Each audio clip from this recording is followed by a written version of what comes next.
उज्जैन की पावन धरा पर विद्यमान ये है ब्रह्मांड के राजा का महाकाल लोक, जो अद्भुत है, अलौकिक है और अप्रतिम है। कॉरिडोर बन जाने से महाकाल की ये दिव्य दुनिया अब और भी भव्य हो चुकी है।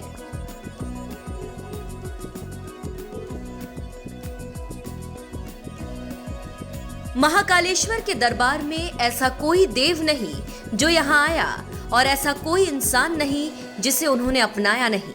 यही वो पवित्र स्थान है जहाँ विश्व का इकलौता स्वयंभू दक्षिणमुखी ज्योतिर्लिंग विराजमान है, जो कि यहीं से समूचे ब्रह्मांड का समय निर्धारित होता है।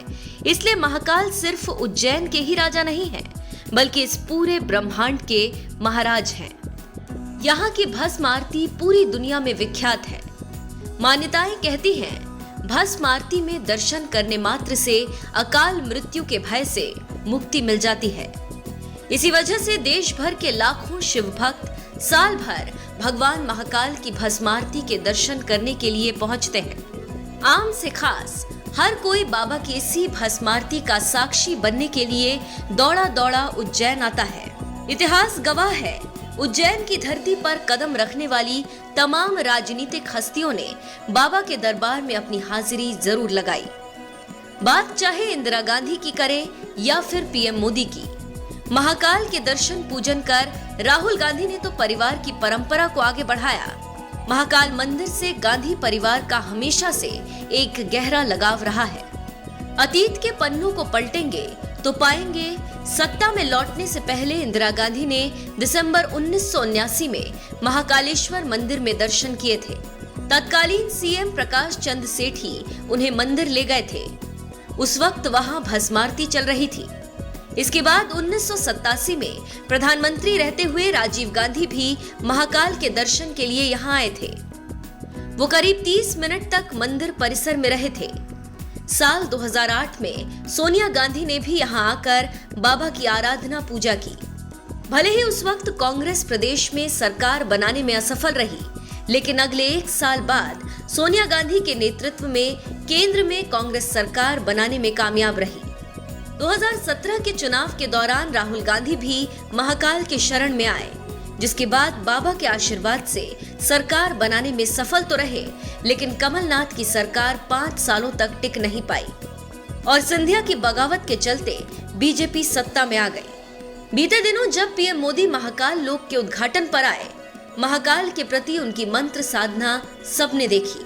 कॉरिडोर बन जाने से जहां प्रवेश द्वार सीधे मंदिर के गर्भगृह से जुड़ गया है, तो वही कॉरिडोर बन जाने से यहाँ की शिल्प और मूर्तिकला का नायाब और बेजोड़ संगम पूरी दुनिया को उज्जैन बुला रहा है।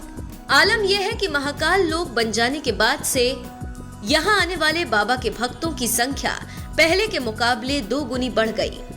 लेकिन क्या आप जानते हैं, भक्तों की इसी भीड़ के बीच महिलाओं को 10 मिनट के लिए महाकाल को देखने की इजाजत बिल्कुल नहीं है। दरअसल भस्म आरती से जुड़ी एक परंपरा अनादिकाल से चली आ रही है। जिस भस्म आरती के दर्शन करने के लिए श्रद्धालु देश भर से आते हैं, उस भस्म से जब भगवान महाकाल को स्नान कराया जाता है, उस समय महिलाएं भगवान महाकाल के दर्शन नहीं कर सकती। महिलाओं को घूंघट निकालने को कहा जाता है। इसके लिए बाकायदा पंडित और पुरोहित रोज नंदी हॉल से उद्घोष करते हैं।